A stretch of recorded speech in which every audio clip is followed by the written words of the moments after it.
After my husband died, his kids said, "We want the estate, the business, everything." My lawyer begged me to fight. I said, "Give it all to them." Everyone thought I'd lost my mind. At the final hearing, I signed the papers. The kids smiled, until their lawyer turned pale when he read. I'm glad to have you here. Follow my story until the end and comment the city you're watching from, so I can see how far my story has reached. The funeral flowers were still fresh when they decided to destroy me. I sat in Floyd's leather chair in his home office, the same chair where he'd spent countless evenings reviewing business documents and planning our future together. 22 years of marriage, and now I was supposed to pretend that the two men standing before me had any right to decide my fate. Sidney, Floyd's eldest son, wore his father's death like an expensive suit, perfectly tailored to his advantage.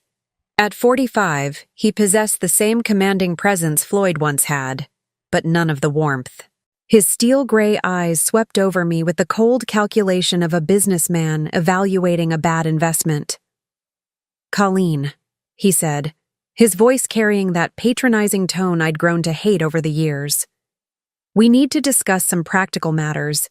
Edwin, 3 years younger but somehow looking older with his prematurely thinning hair and soft jaw, stood beside his brother like a loyal lieutenant. Where Sidney was sharp edges and calculated moves, Edwin was passive aggression wrapped in false concern.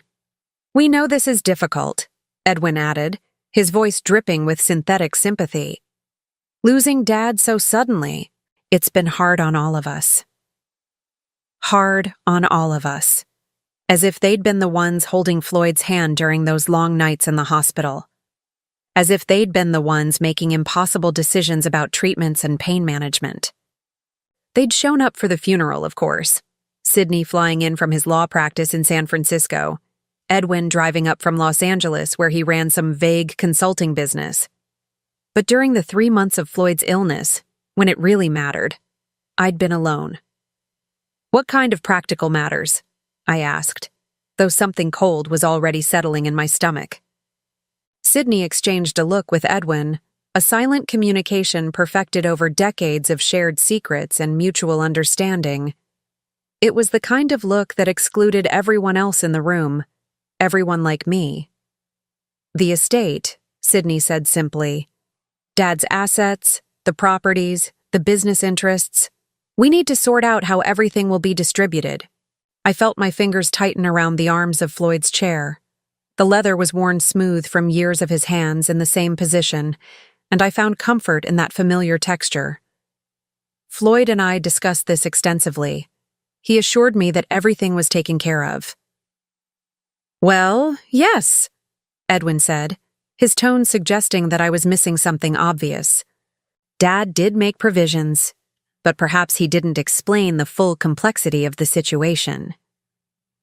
Sidney pulled out a manila folder from his briefcase and set it on Floyd's desk, the same desk where Floyd had kissed me goodbye every morning for 22 years. The folder was thick, official-looking, intimidating in the way that legal documents always were. "The will is quite clear," Sidney continued, opening the folder with theatrical precision. "The house here in Sacramento, valued at approximately $850,000, goes to Edwin and myself jointly. The villa at Lake Tahoe, $750,000, also goes to us. The business assets, roughly $400,000, will be distributed between us as well." Each number hit me like a physical blow. Our home, the place where Floyd and I had built our life together, where we'd hosted Christmas dinners and anniversary parties, where we'd talked about growing old together, gone.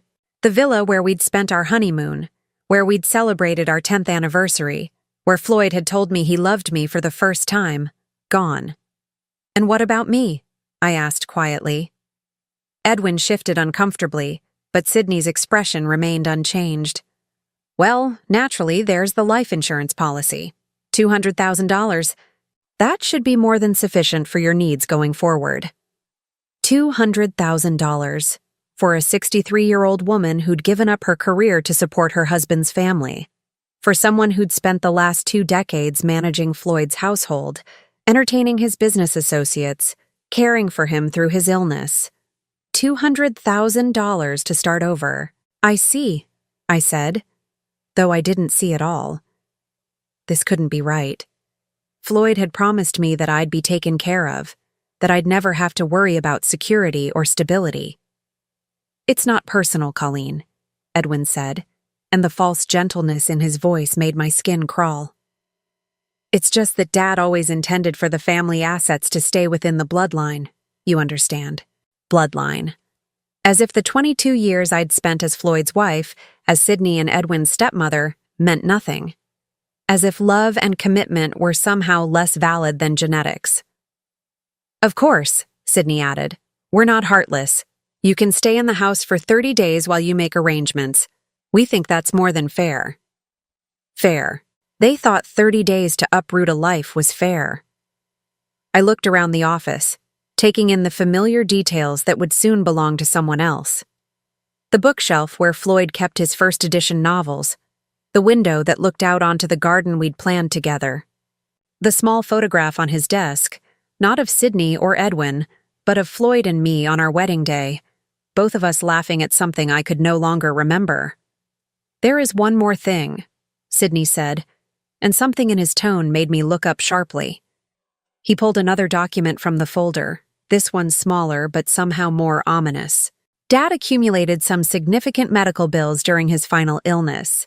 The insurance covered most of it, but there's still about $180,000 outstanding.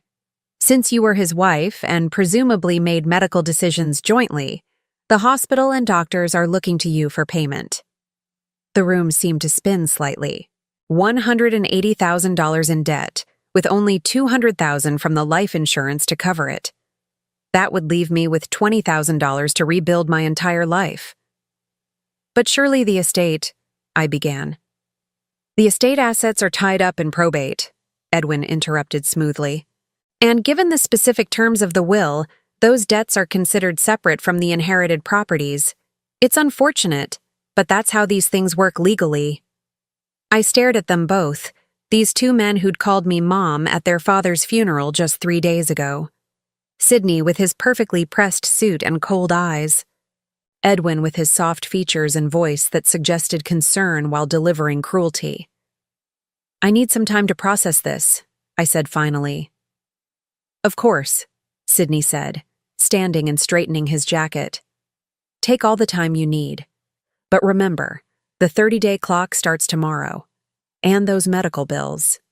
Well, the longer they sit, the more complicated things become. They left me alone in Floyd's office, surrounded by the ghosts of our life together and the crushing weight of my new reality. The silence was deafening. No comfort, no reassurance, no suggestion that perhaps we could work together to find a solution that honored both Floyd's wishes and my basic human need for security. I sat there as the afternoon light shifted across the room, creating shadows that seemed to mock the brightness Floyd and I had once shared here. My hands found the small drawer in Floyd's desk where he'd always kept his personal items. Inside, beneath old receipts and business cards, my fingers touched something unexpected, a small key I'd never seen before. The key was old brass, worn smooth with handling. It didn't fit any lock I could think of in the house, but Floyd had kept it in his most private space. Why? As I held the key up to the light, I noticed Edwin's car was still in the driveway. Through the window, I could see him and Sydney standing beside it, their heads close together in animated conversation. They were celebrating, I realized, dividing up their inheritance, planning what they'd do with their newfound wealth. Neither of them looked back at the house where their stepmother, their father's wife, sat alone with the ruins of her life spread out before her. But as I watched them drive away, something strange happened. Instead of the despair I expected to feel, a different emotion began to take root. It started small, just a whisper in the back of my mind, but it grew stronger with each passing moment. They thought they'd won. They thought they'd successfully erased me from Floyd's legacy, reduced me to nothing more than an inconvenience to be managed with the minimum legal requirements. What they didn't know, What they couldn't possibly know was that Floyd had always been more cunning than either of his sons realized, and after 22 years of marriage, some of that cunning had rubbed off on me. The key in my hand seemed to grow warmer as I held it, as if it were trying to tell me something. Tomorrow I would find out what lock it opened. Tonight, I would let Sydney and Edwin enjoy their victory. Martin Morrison had been Floyd's attorney for 15 years, and in all that time, I'd never seen him look as uncomfortable as he did sitting across from me in his downtown office. His usually perfect composure was cracked, revealing the concerned man beneath the professional facade.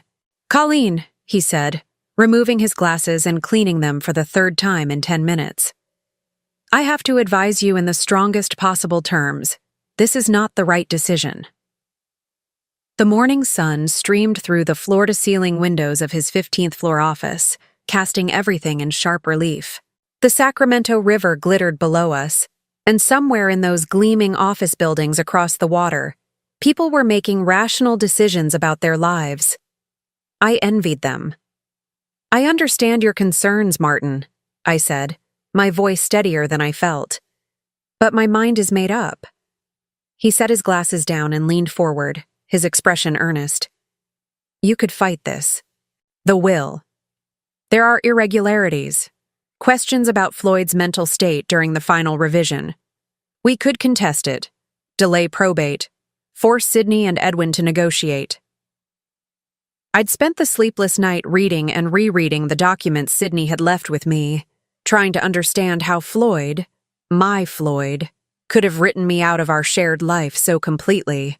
The language was cold, clinical, reducing 22 years of marriage to a few paragraphs about adequate provision and appropriate arrangements. "How long would a contest take?" I asked. "Months, possibly years. But Colleen, you'd have a real chance. I know Floyd, and this will. It doesn't match the man I knew. The man who spoke about you with such love and respect. Love and respect." Had I imagined all those conversations where Floyd assured me I'd be taken care of? Had I misunderstood his promises that I'd never have to worry about my future? And during those months or years, what would I live on? Sydney made it clear that the medical debts are my responsibility. $180,000, Martin. Even if I won a contest eventually, I'd be bankrupt long before then. Martin's jaw tightened. "Sydney and Edwin are playing hardball, but that's exactly why you shouldn't give them what they want. They're counting on you being too intimidated or too exhausted to fight." He was right, of course. Every instinct I had screamed that this was wrong, that Floyd had not intended to leave me with almost nothing while his sons inherited millions. But instincts didn't pay medical bills or put a roof over my head. "What if I just gave them everything they want?" I asked quietly. Martin blinked. "I'm sorry? What if I signed whatever papers they need, transferred all claims to the properties, walked away cleanly? How quickly could that be done?" "Colleen, you can't be serious. You'd be giving up your legal rights to challenge." "How quickly, Martin?" He stared at me for a long moment, his professional mask slipping to reveal genuine concern. "If you waived all claims and signed the proper releases, a week, maybe 2. But why would you even consider that?" I looked out at the river again, watching a small boat navigate the current. The boat's captain seemed to know exactly where he was going, following some invisible map that guided him safely to his destination. "Because fighting would destroy me," I said finally. "Even if I won, I'd be a different person by the end of it. Bitter, exhausted, broke. Maybe it's better to accept what's offered and build something new." Martin leaned back in his chair, studying me with the intense focus that had made him one of Sacramento's most successful attorneys. "Colleen, in 30 years of practice, I've never had a client voluntarily walk away from a 7-figure inheritance. There has to be something I'm missing here." There was something he was missing, but I couldn't explain it to him. Couldn't explain the certainty that had grown in me since finding Floyd's mysterious key. All night, I'd searched the house for what it might unlock, checking every drawer, every cabinet, every storage space I could think of. Nothing. But the key felt important. Felt like Floyd trying to communicate something from beyond the grave. "Maybe I'm just tired," I said. Tired of fighting, tired of being seen as the greedy stepmother who wants to steal the son's inheritance. Maybe it's easier to let them have what they think they deserve. What they think they deserve. Martin's voice sharpened. "Colleen, this isn't about what they deserve. This is about what Floyd intended, and I'm telling you as his attorney and friend, this will doesn't reflect his true wishes." Before I could respond, my phone buzzed. A text message from an unknown number. "Mrs. Whitaker, this is Edwin. Could we meet today to discuss timeline for property transfer? Want to make this as smooth as possible for everyone involved." The politeness was almost worse than Sydney's cold directness. At least Sydney didn't pretend to care about making things smooth for me. "They're already planning the transfer," I said, showing Martin the message. His face darkened. "They're rushing you. Classic pressure tactic. Colleen, I'm begging you to reconsider. Take time to grieve, to process what you've lost. Don't make irreversible decisions while you're in shock." But I wasn't in shock anymore. The numbness that had carried me through Floyd's illness and death was lifting, replaced by something that felt almost like clarity. I couldn't fight Sydney and Edwin with their lawyers and their sense of entitlement and their intimate knowledge of Floyd's business affairs. But maybe I didn't need to fight them directly. "If I were to sign the papers," I said slowly, "what exactly would I be signing away?" Martin sighed heavily, recognizing defeat. "All claims to the primary residence, the Lake Tahoe property, the business assets, any joint accounts or investments. You'd retain only the life insurance payout and any personal property that was specifically yours before the marriage. And in exchange? They'd agree to handle the medical debts from the estate funds before distribution. You'd walk away clear of those obligations." That was something, at least. It would leave me with the full $200,000 instead of just $20,000 after debt payments. Still not enough for long-term security, but enough to survive while I figured out what came next. "I need to see the exact language," I said. Martin opened his laptop and began typing. "I'll draft something that protects your interests as much as possible under the circumstances. But Colleen, once you sign this, there's no going back. You'll have no legal recourse if you later discover information that would have changed your decision." "I understand." But even as I said it, I wondered if I really did understand. The key in my purse seemed to grow heavier, a constant reminder that Floyd had left me something, some message or instruction that I hadn't yet deciphered. Was I making a terrible mistake by giving up so easily? Or was I being guided by an instinct that ran deeper than logic? My phone buzzed again. This time it was Sydney. "Mother, we appreciate your cooperation in this difficult time. Edwin and I want to make the transition as painless as possible. Perhaps we could finalize everything by the end of the week." Mother. He called me mother when he wanted something, but it rang hollow now. Where had that familial concern been during Floyd's final months when I'd sat alone in hospital waiting rooms? "They want everything signed by the end of the week," I told Martin. "Of course they do. The faster they can get your signature, the less time you have to change your mind or seek a second opinion." He looked at me intently. "Colleen, there's something about this whole situation that feels wrong to me. Sydney and Edwin are acting like they're afraid you might discover something that would complicate their inheritance. Men don't typically rush through probate unless they have reason to worry." That thought had occurred to me too. In all the years I'd known Sydney and Edwin, they'd never been particularly efficient or urgent about anything.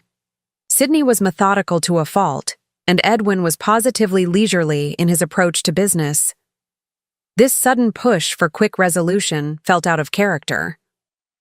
"Maybe they're just eager to move on," I said, though I didn't believe it myself.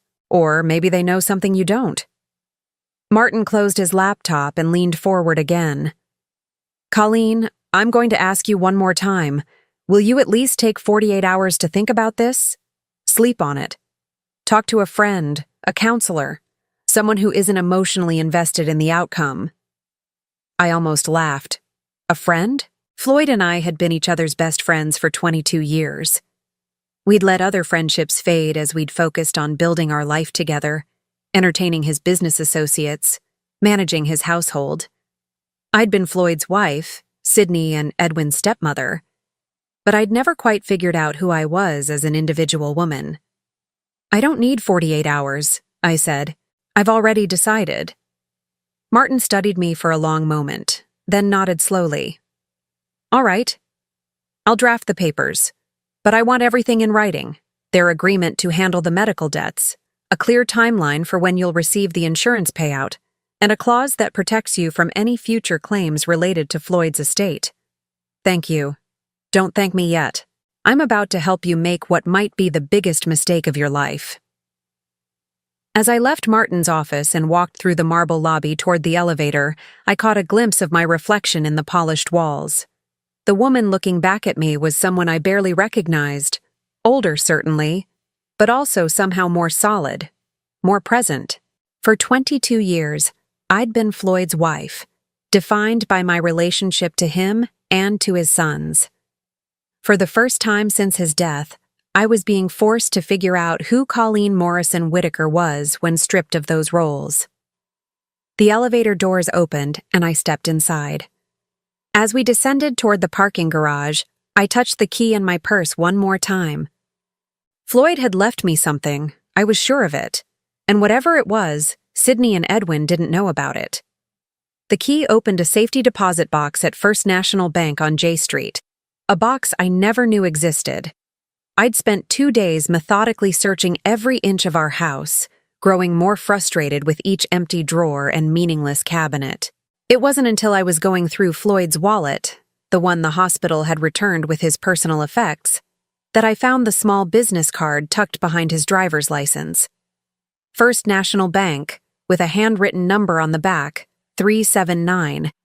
The bank manager, a kind woman named Patricia who remembered Floyd from his occasional visits, led me down to the vault with appropriate sympathy. "Mr. Whitaker was very specific about this box," she said as we descended the marble steps. "Only you and he had access. He opened it about 6 months ago." 6 months ago.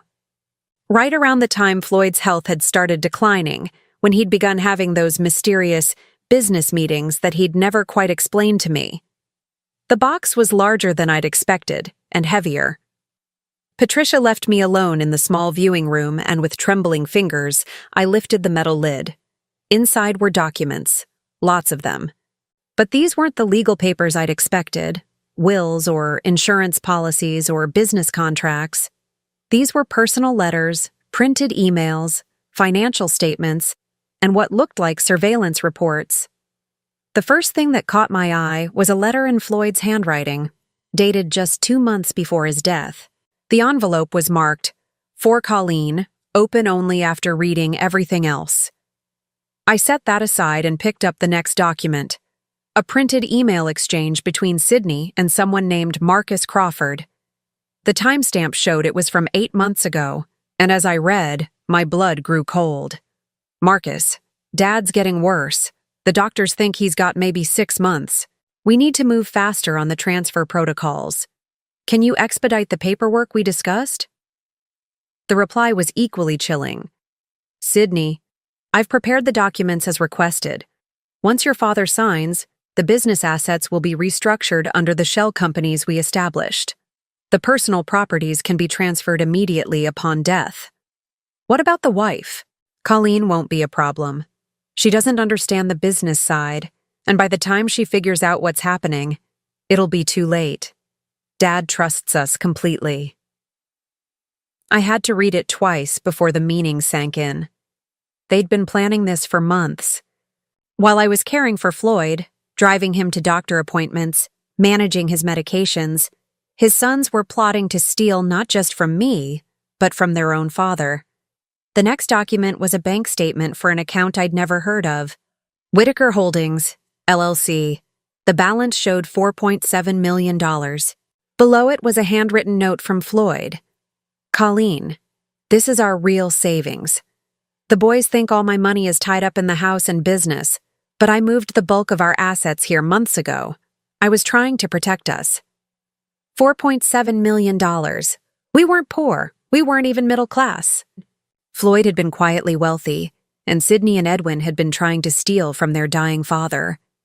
My hands shook as I reached for the next item, a folder labeled Private Investigation Confidential. Inside were photographs, financial records, and a summary report from someone named James Mitchell, licensed private investigator. The photos showed Sydney entering and leaving what appeared to be an upscale casino in Reno. The timestamps indicated he'd made multiple trips over the past year, sometimes staying for several days. The financial records painted an even grimmer picture. Sydney owed $230,000 to various creditors, most of them connected to gambling debts.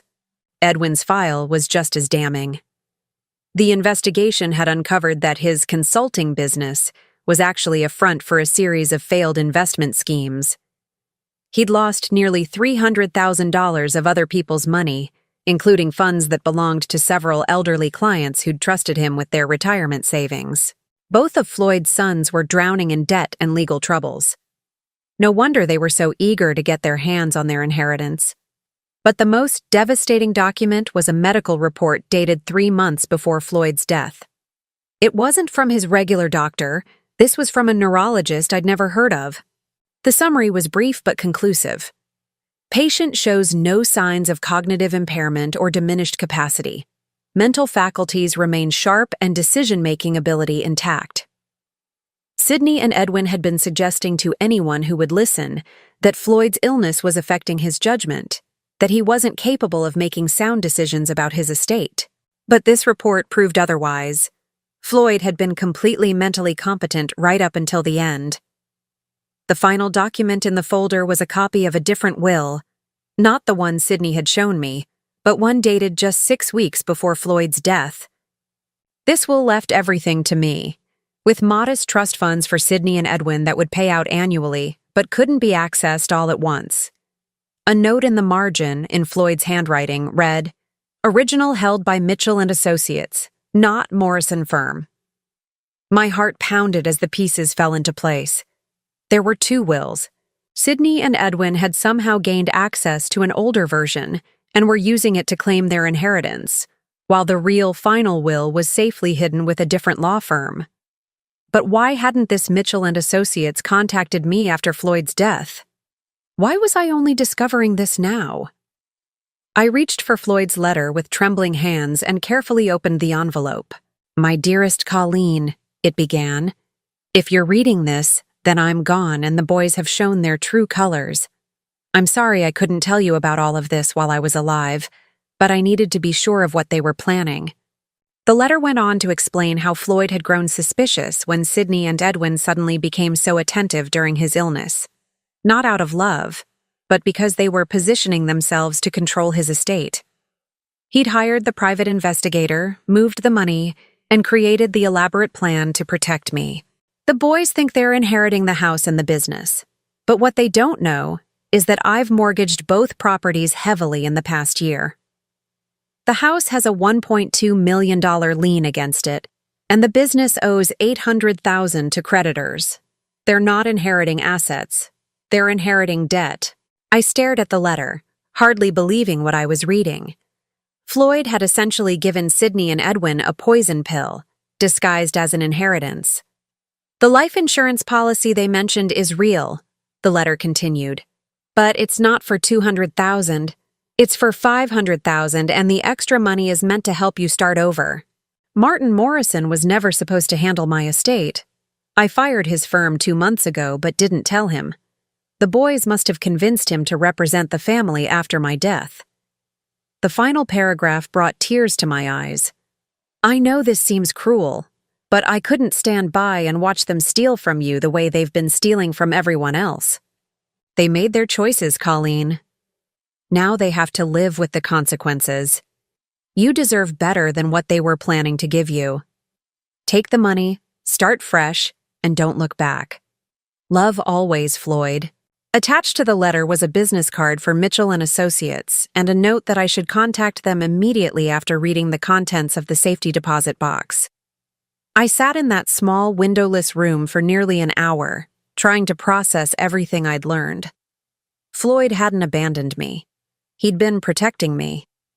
And Sydney and Edwin, the men who'd called me mother at the funeral, who'd spoken so eloquently about family and legacy, were nothing more than common thieves. But there was something else, something that made my stomach churn. If Sydney and Edwin were so desperate for money that they'd steal from their dying father, what would they do when they discovered their inheritance was actually a mountain of debt? Would they come after me? Would they try to force me to help them out of the financial hole Floyd had dug for them? I carefully placed all the documents back in the safety deposit box except for the business card and Floyd's letter. Those I tucked safely in my purse. Tomorrow, I would call Mitchell and Associates and find out exactly what Floyd had arranged. But tonight, I had to sit through dinner with Sydney and Edwin, knowing what I now knew about them. I had to smile and nod while they discussed their plans for our properties, pretending I didn't know they were about to inherit nothing but debt and legal troubles. As I drove home, my phone rang. It was Edwin. "Colleen," he said, his voice warm with false affection. "Bianca and I would love to have you over for dinner tonight. We thought it would be nice to spend some family time together before we finalize all the legal matters." Family time. How thoughtful of them. "That sounds lovely," I said, surprised by how steady my voice sounded. "What time?" 7 o'clock. And Colleen, we really want you to know how much we appreciate how gracefully you're handling everything. Dad would be proud. Dad would be proud. If Edwin only knew what Dad had really thought about his gambling-addicted, debt-ridden sons. As I hung up and continued driving toward what would probably be my last dinner as a member of the Whitaker family, I realized something had changed in me. The grief and confusion I'd been carrying since Floyd's death were still there, but they were now mixed with something else. Something harder and more focused. Sydney and Edwin thought they were so clever, manipulating the grieving widow, rushing me into decisions before I could think clearly. They had no idea that their father had been 10 steps ahead of them the entire time, and they certainly had no idea that I was about to be 10 steps ahead of them too. Dinner was going to be very interesting indeed. Edwin and Bianca's house in Granite Bay was a monument to borrowed money and false success. As I pulled into their circular driveway, I couldn't help but notice the new luxury cars, a BMW and a Mercedes, that clearly cost more than most people made in a year. Now I understood where the money had come from. Bianca answered the door wearing a designer dress that probably cost more than my monthly grocery budget.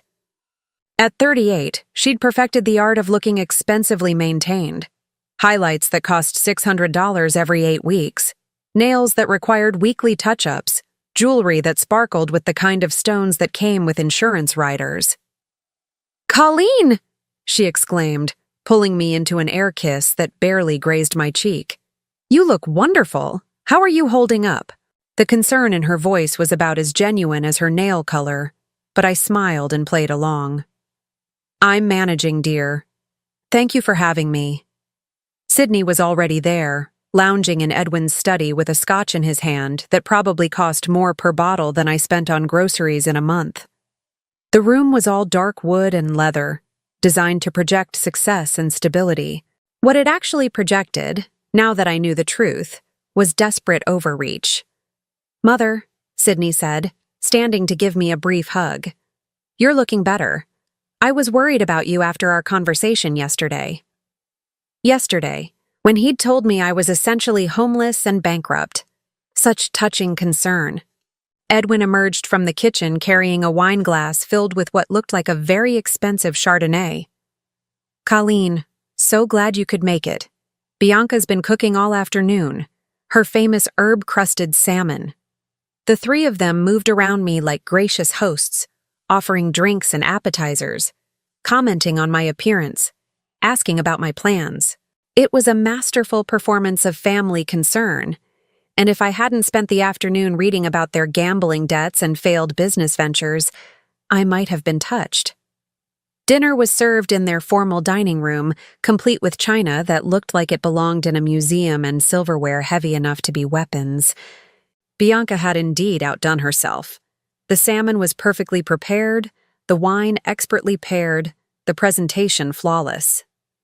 "So," Sydney said as we settled into the main course, "Martin Morrison called me this afternoon. He mentioned you're ready to move forward with the estate transfer." I took a delicate bite of salmon, buying time. "Yes, I've decided that fighting over Floyd's wishes isn't how I want to spend my remaining years. Family harmony is more important than money." The relief that flickered across Edwin's face was almost comical. That's wonderful, Colleen. Really wonderful. Dad would be so pleased to know we're all working together. "We've prepared some papers," Bianca added, reaching for a manila folder that had been sitting on the sideboard. "Just to make everything official. Our attorney drew them up to complement what Martin is handling." Their attorney. Of course they'd brought in their own legal representation. I wondered if this mysterious lawyer knew about Sydney's gambling debts or Edwin's fraudulent investment schemes. "How thoughtful," I said, not touching the folder. "But I should mention that I've been doing some thinking about the medical bills." The temperature in the room seemed to drop several degrees. Sydney set down his wine glass with just a bit too much force. "What kind of thinking?" Edwin asked, his voice carefully neutral. "Well, $180,000 is a substantial amount. I was wondering if perhaps we should have an accountant review the estate's liquid assets before I commit to taking on that debt personally." Sydney and Edwin exchanged a look, the same kind of silent communication I'd witnessed in Floyd's office, but this time I could read the subtext. They were afraid I might discover something. "Colleen," Sydney said carefully, "I thought we'd explain that the estate assets are tied up in probate. The medical bills are separate from the inheritance." "Of course," I said pleasantly. "But Floyd was always so meticulous about his record-keeping. I'm sure there must be documentation of exactly what debts belong to the estate versus what's considered personal responsibility." Bianca laughed, the sound just a bit too bright. "Oh, Edwin handles all that boring financial stuff. Don't you, honey?" Edwin nodded rapidly. "Absolutely. Everything's been properly categorized. The medical expenses fall to you because you were Floyd's spouse and presumably involved in the treatment decisions." "That makes sense," I agreed. Although I do find it interesting that Floyd never mentioned being worried about medical costs. He always seemed so confident that we had adequate insurance. The silence stretched just a beat too long. Sydney cleared his throat. "Insurance doesn't cover everything, unfortunately. Dad's treatment was quite extensive in those final months." I knew I was walking into dangerous territory, but I couldn't resist pressing just a little. "I suppose I should contact the hospital directly. Get an itemized breakdown of what's owed and what the insurance actually covered." Edwin's fork clattered against his plate. That's not necessary, Colleen. I've already handled all that. Very thoroughly." "I'm sure you have," I said. "But as Floyd's widow, I feel responsible for understanding exactly what happened financially during his final illness. It's the least I can do for his memory." Bianca jumped up suddenly. "Who wants dessert? I made that chocolate torte recipe from Food and Wine magazine." She practically fled to the kitchen, and I didn't miss the meaningful look Sydney shot at Edwin. They were rattled, and I'd barely begun to probe. "Colleen," Sydney said, leaning forward with what I supposed was meant to be a paternal expression, "I hope you're not second-guessing our arrangement because of something someone else said. Sometimes people who aren't familiar with estate law can give misleading advice." "Oh no," I assured him. "I'm not second-guessing anything. I'm just trying to be thorough. Floyd always said that the devil was in the details." Edwin laughed nervously. "Dad did love his paperwork." "He certainly did. In fact, I've been going through his office, and I keep finding documents I don't understand. Bank statements for accounts I've never heard of. Business papers for companies I didn't know he was involved with." The color drained from Edwin's face. What kinds of documents? Oh, nothing important, I'm sure. Just confusing financial statements. Although I did find a safety deposit box key that I'd never seen before. Sydney went very still. A safety deposit box? Yes. Isn't that odd? I thought I knew about all of Floyd's financial arrangements, but apparently he had some accounts and boxes I wasn't aware of. I suppose I should look into those before we finalize everything. The look that passed between the brothers this time was pure panic, quickly suppressed but unmistakable. "Mother," Sydney said, his voice strained with the effort to sound casual. "You shouldn't worry yourself with all that paperwork. Legal documents can be very confusing for someone without a business background. Why don't you let Edwin and me handle reviewing whatever you found?" "That's very sweet of you both," I said. "But I think Floyd would want me to understand our financial situation myself. After all, I'll be managing on my own from now on." Bianca returned with the torte, her smile looking somewhat forced. As she served dessert, the conversation shifted to safer topics. The weather, Edwin's latest consulting project, Sydney's law practice. But I could feel the tension underneath their polite chatter like an electrical current waiting to spark. After dinner, as I prepared to leave, Sydney walked me to my car. "Colleen," he said, his hand on my car door, "about those documents you mentioned finding." "Yes?" "It would probably be best if you brought them to our next meeting. Let us help you sort through what's important and what isn't. Dad's filing system wasn't always logical." I smiled at him, the same pleasant smile I'd worn all evening. Of course, Sydney. Family should help family. But as I drove away, I caught a glimpse of him in my rearview mirror, standing in the driveway with his phone already pressed to his ear. He was making a call that couldn't wait until he got back inside. By the time I reached home, my own phone was ringing. It was a number I didn't recognize. "Mrs. Whitaker? This is James Mitchell from Mitchell & Associates. I believe you may have some documents that belong to my office?" "Mr. Mitchell," I said, settling into Floyd's chair in his study. "How did you know I'd found them?" "Your husband was very specific in his instructions. If you found the safety deposit box, I was to contact you within 24 hours. Ma'am, we need to meet as soon as possible. There are some things about your husband's estate that you need to know before you sign anything with Sydney and Edwin." "What kinds of things?" "Things that will change everything, Mrs. Whitaker. Everything." As I hung up the phone and looked around Floyd's study, my study now, I realized that the invisible game I'd been playing all evening was about to become very visible indeed.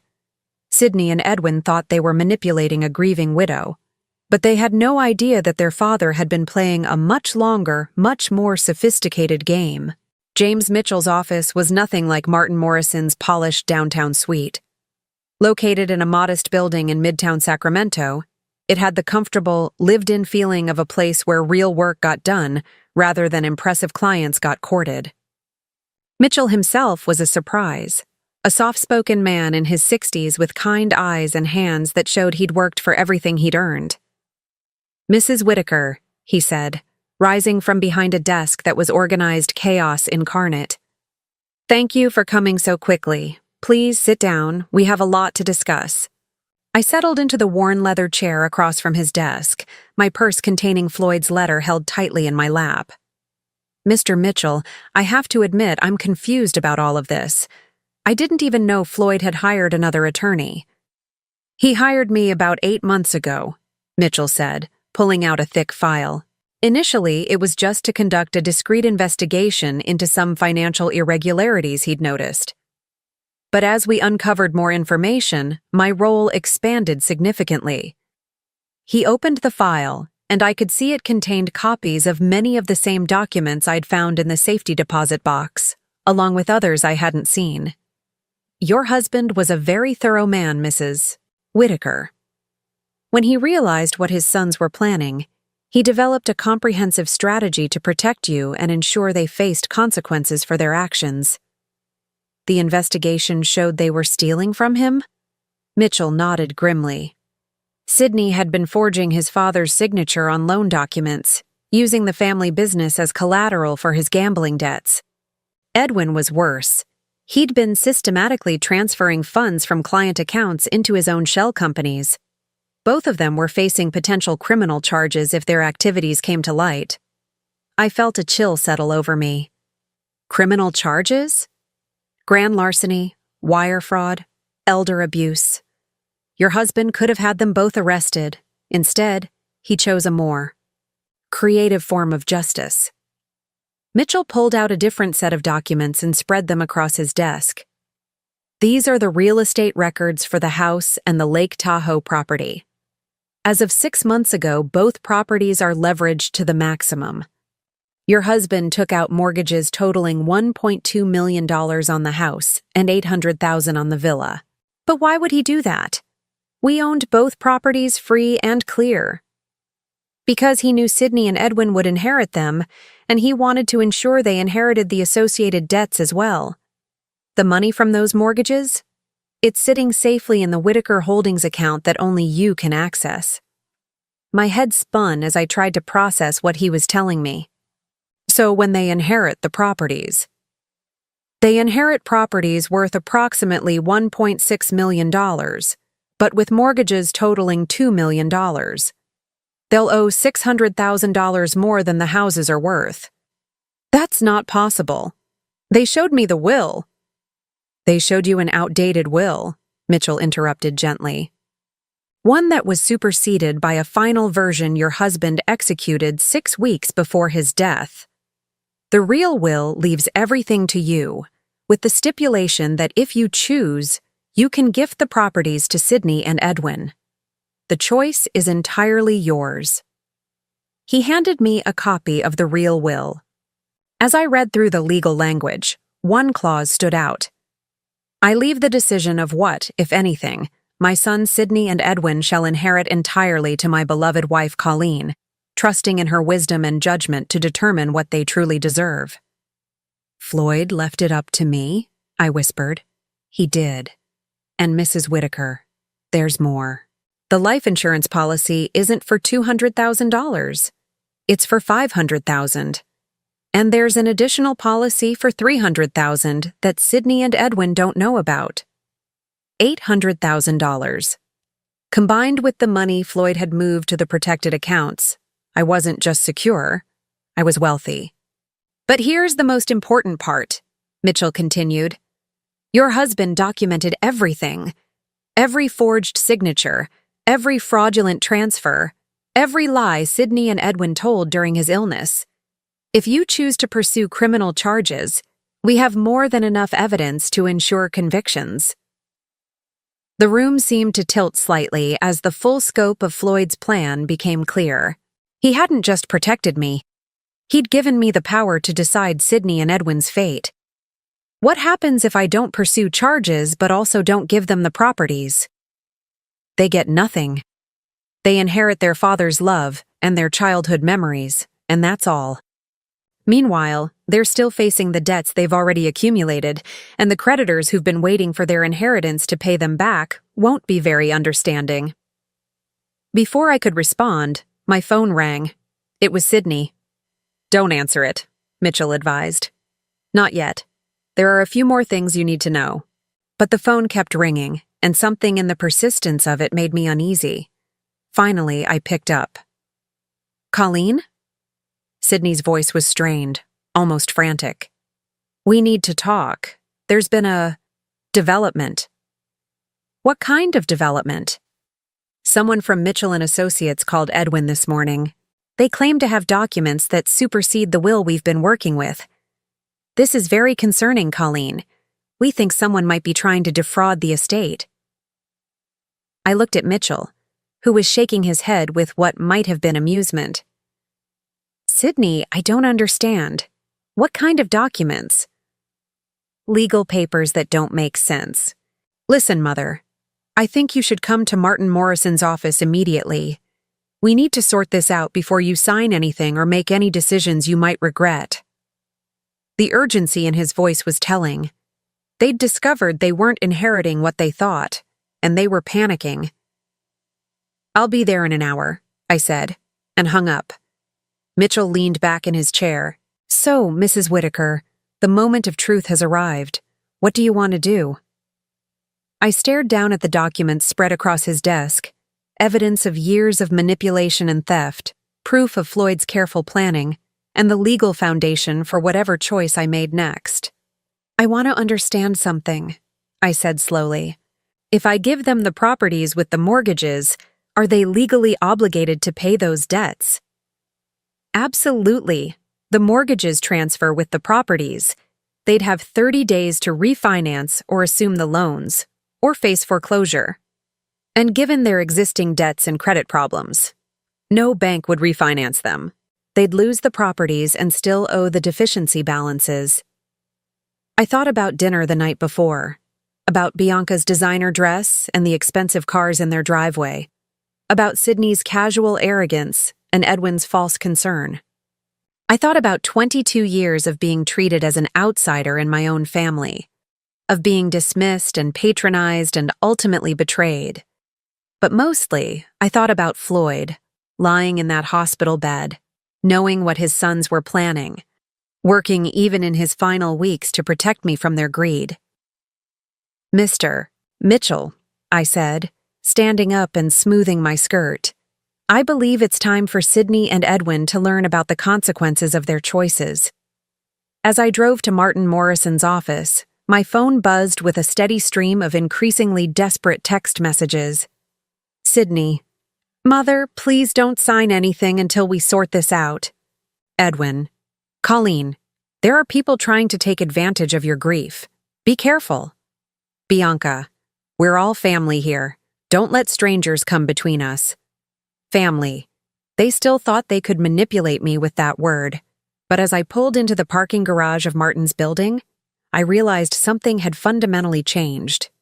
For the first time in 22 years, I wasn't walking into a meeting as Floyd's wife or as Sydney and Edwin's stepmother. I was walking in as Colleen Whitaker, a woman with $5.7 million, complete legal documentation of her stepson's crimes, and the power to decide their future. The scared, grieving widow they thought they were manipulating had ceased to exist.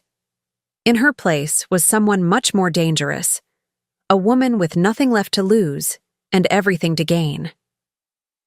The conference room at Morrison & Associates had never felt so small. Sydney and Edwin sat on one side of the polished mahogany table, their faces pale but determined. Martin Morrison occupied the head of the table, looking more uncomfortable than I'd ever seen him. James Mitchell sat beside me, a thick briefcase at his feet and the calm demeanor of a man who held all the cards. Colleen, Sydney began before anyone else could speak. We're glad you're here. This whole situation has gotten very confusing, and we need to clear up some misunderstandings. What kind of misunderstandings? I asked, settling into my chair and folding my hands calmly in my lap. Edwin jumped in, his voice strained with false concern. Someone's been spreading misinformation about Dad's estate, claims about different wills, hidden accounts, things that just don't make sense. We're worried that unscrupulous people might be trying to take advantage of your grief. Martin Morrison cleared his throat. Colleen, I have to admit that I'm confused as well. Mr. Mitchell here claims to have documents that supersede the will I've been working with. But Floyd never mentioned changing attorneys or creating new estate documents. That's because Floyd didn't trust you anymore, I said quietly. The room went dead silent. Martin's face flushed red, while Sydney and Edwin exchanged a look of pure panic. Excuse me? Martin said. I opened my purse and pulled out Floyd's letter, the one I'd found in the safety deposit box. Floyd discovered that someone in your firm was feeding information about his estate planning to Sydney and Edwin. He couldn't be sure if it was you personally or someone in your office, so he decided to take his business elsewhere. That's impossible, Sydney said quickly. Dad trusted Martin completely. Did he? I looked directly at Sydney, enjoying the way his confident facade was beginning to crack.